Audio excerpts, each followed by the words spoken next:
Je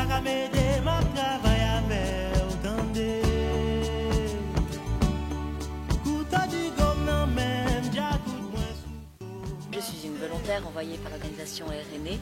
Je suis affectée auprès du bureau de district scolaire des Verrettes. Donc ça veut dire que je travaille auprès d'une équipe d'inspecteurs qui est chargée de superviser toutes les écoles, les 250 écoles de notre commune, dans laquelle on vit.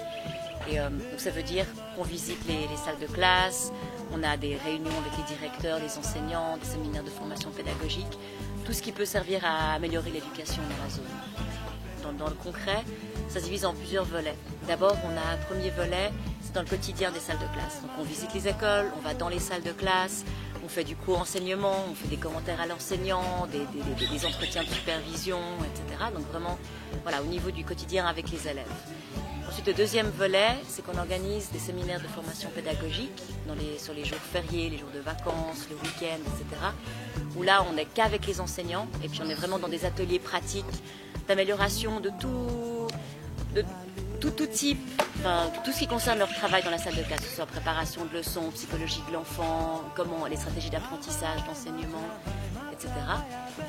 Le troisième volet qu'on a, c'est qu'on travaille aussi dans les écoles de formation pédagogique. Donc il y a on appelle ça ici des écoles normales, comme à l'époque en Europe.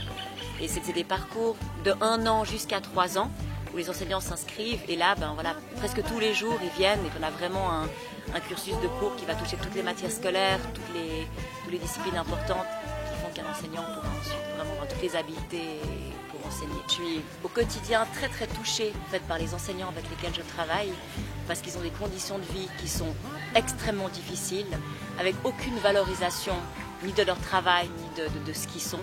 Donc, au niveau des salaires, c'est la catastrophe. Soit certains d'entre eux travaillent bénévolement depuis plusieurs mois où ils n'ont absolument rien touché. Puis ceux qui arrivent à toucher quelque chose, c'est nettement insuffisant pour survivre. Donc ils sont tous obligés d'avoir un autre travail en parallèle. Et à côté de ça, ils enseignent chaque jour, ils doivent préparer leurs leçons. Et c'est vrai que je les trouve humbles. Et malgré leurs conditions difficiles, malgré le fait que leur travail n'est jamais reconnu, je trouve qu'ils sont énormément à venir se former, juste par bonne volonté en fait. Malheureusement, dans tout ce qui concerne le domaine matériel et financier, donc les conditions des enseignants, les conditions concrètes des élèves, pour l'instant je ne vois pas très bien comment ça peut s'améliorer. De ce que je vois de comment l'État haïtien gère la chose, la situation économique du pays, là je n'ai pas une vision très concrète. Mais par contre, pour moi, ce qui est beaucoup plus important, c'est en termes d'enseignement, de ce qui est donné dans les salles de classe. Là, en tout cas, pour le lieu où je travaille, je vois qu'il y a des choses qui bougent et j'ai effectivement beaucoup d'espoir. Et c'est ça, je pense, qui guide au jour le jour mon travail, mes interventions, qui me donne de l'énergie. Donc là, à présent, ça fait bientôt 4 ans que je suis une volontaire envoyée par RNE. Et puis c'est vrai, plus ça avance, plus je suis convaincue en fait, de cette manière de miser sur la coopération internationale.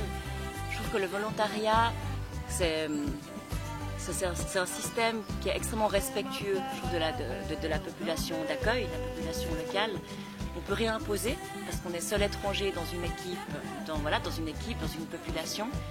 Et je trouve que c'est une manière de partager qui ne peut que prendre les richesses des uns et des autres et puis les amplifier.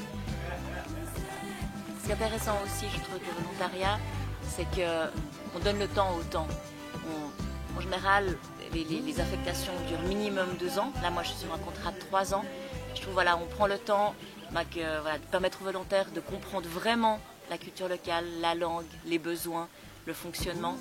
Et je trouve, que le temps, il est important. Parce qu'à vouloir faire les choses trop vite, on les fait mal. On a envie de faire à la place d'eux. Et puis, on sait bien qu'il n'y a rien qui se construit comme ça.